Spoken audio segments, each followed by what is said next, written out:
un nouveau Realizer. Oui, tout à fait. Donc je vais déjà présenter ce que c'est. Donc le Realizer A16 est un processeur home cinéma pour casque qui donne à entendre des enceintes en fait sur un casque hi-fi, un casque ordinaire. Donc, pour écouter du home cinéma, mais aussi de la musique, comme en étant devant des enceintes, sauf qu'on n'est pas devant des enceintes, on est avec un casque. Avec le gros avantage, c'est que ça ne fait pas de bruit. Donc c'est très très bien pour si on a des voisins ou si on a des enfants qui dorment. Et aussi, ça n'encombre pas, puisqu'on n'a pas d'enceinte en face de soi, on a juste un casque pour exactement la même sensation auditive. Alors, je présume que c'est pas magique, donc il y a une raison, une explication? Tout à fait. Donc, pour faire fonctionner cette petite machine, en fait, on capture réellement des configurations avec des enceintes. Donc la machine est fournie avec tout le nécessaire, des petits micros qu'on met dans les oreilles pour capturer des vraies salles. Donc, comment ça se passe? On connecte la machine à une vraie salle, elle envoie des signaux, elle compare ce qu'elle reçoit en retour des signaux par les petits micros binauraux et elle applique exactement la même transformation. Ce qui fait qu'un son qui va provenir de l'enceinte gauche, eh ben on aura l'impression au casque qui vient de la gauche. Et ça fait ça pour toutes les enceintes.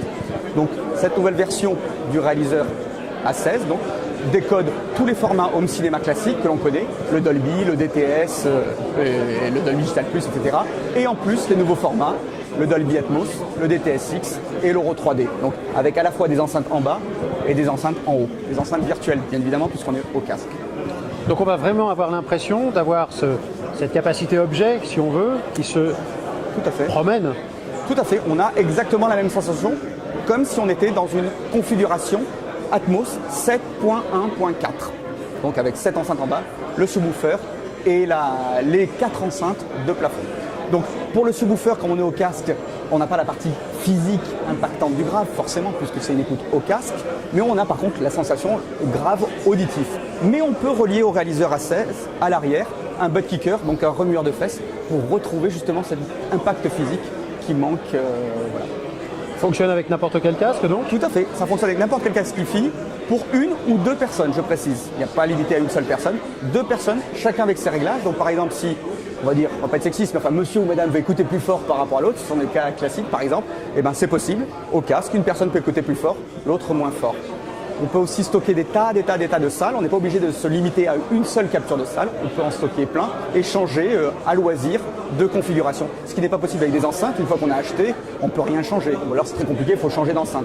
Là, on peut, comme ça, d'un clic de télécommande, changer complètement l'acoustique de salle et pour 101 € supplémentaires, puisque ce sont des fichiers en fait qu'on a mis sur la machine. Donc voilà. Donc à propos d'euros, ça a tout de même une valeur? Oui, tout à fait. Le Realizer A8 première version, donc qui était sorti en 2009, était sorti à 3490. Donc là, on est quand même bien plus tard. Donc les prix ont pu être compressés. La nouvelle version, qui ne gère plus non plus 8 canaux, mais 16 canaux, sera à 2290 €. Donc, par contre, la moins bonne nouvelle, c'est que le Realizer A16, nous sommes pour l'instant dans une phase encore de développement. C'est un prototype et la commercialisation est prévue pour l'été 2017. Donc voilà.